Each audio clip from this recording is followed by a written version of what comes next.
It's the Tarebear Table Talk Show. Welcome to the Tarebear Table Talk Show. Whoa. Can somebody dim the lights? Why is it so bright in here? I told you guys all the time. Stop. Oh my god. Okay. Hi, howdy, hello everybody, and welcome to the Tarebear Table Talk Show. Today, we will be discussing... Monica, can you stop moving the cue cards? I can't read the damn cue cards if you can't move any. I don't know what to say without the cue card. Today, we will be discussing A Streetcar Named Desire by Tenesse Williams. Now, A Streetcar Named Desire is a play that I recently went out and saw after reading the book, of course. And it follows these two sisters, Stella and Blanche, and Stella's husband, Stanley, and also these other characters who I'll explain about later. Now, when I went out and I saw the play, it was emotional. Like, when I read it, it was emotional, of course. But it wasn't as impacting as when I saw it. I mean, I cried. I cried tears, alright? And y'all know me, I don't usually cry at anything. I'm not Oprah. So, the meaning behind the book, play, whatever, is that... Are you ready? Drum roll, please. Steven, give me a drum. Steven, when I say drum roll, you give me a drum roll. The meaning behind the book is desire is the devil. Now, we see this in multiple points in the book. We see this when Blanche mentions how Stella settled with Stanley, Stanley's like this primitive monkey creature. I couldn't stand him anyways. And Blanche always says this, like when she said, but the only way to live with such a man is to go to bed with him, and that's your job, not mine. And she also said, what you're talking about is brutal desire, just desire, the name of that rattle-trap streetcar that bangs through the quarter, up an old narrow street and down another. Blanche and Stella come from this stuck-up plantation called Belle Reve, and when people started dying, Stella left Belle Reve to go and live with Stanley in wherever it is that they live, Elysian Fields, and let's just say she downgraded a lot, according to Blanche, of course. And Stanley's just this beast, and he all hit her and stuff, and he came in on the wedding night and he bashed in a bunch of lights and just ugh. And why I can't understand for the life of me why Stella is with him, but I'm lying because I know why he's with him. She's with him for something that we like to call desire, aka the devil.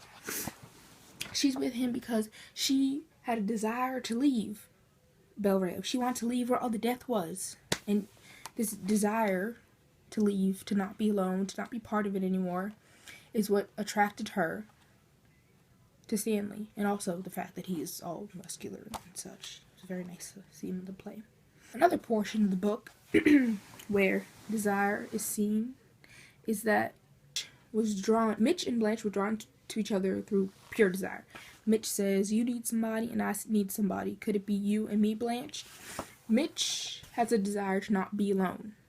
He also desires for his mom to see him with someone before he dies.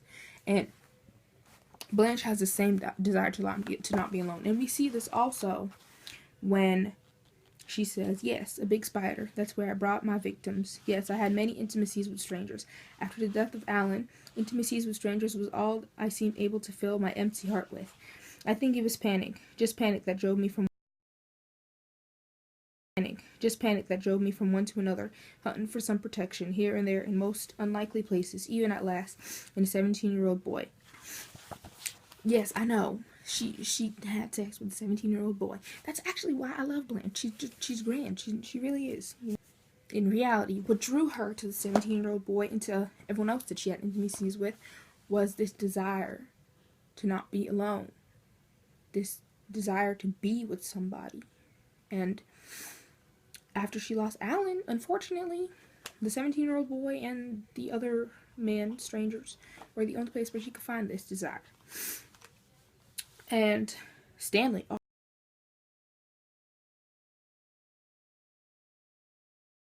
just beast creature, said to her right before he raped her, "Come to think of it, maybe you wouldn't be so bad to interfere with." Now, this is where Desire shows its true devilishness.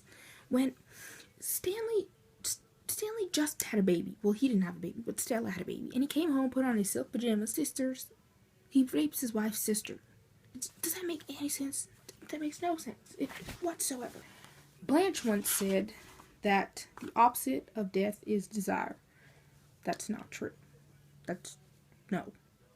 Desire is death.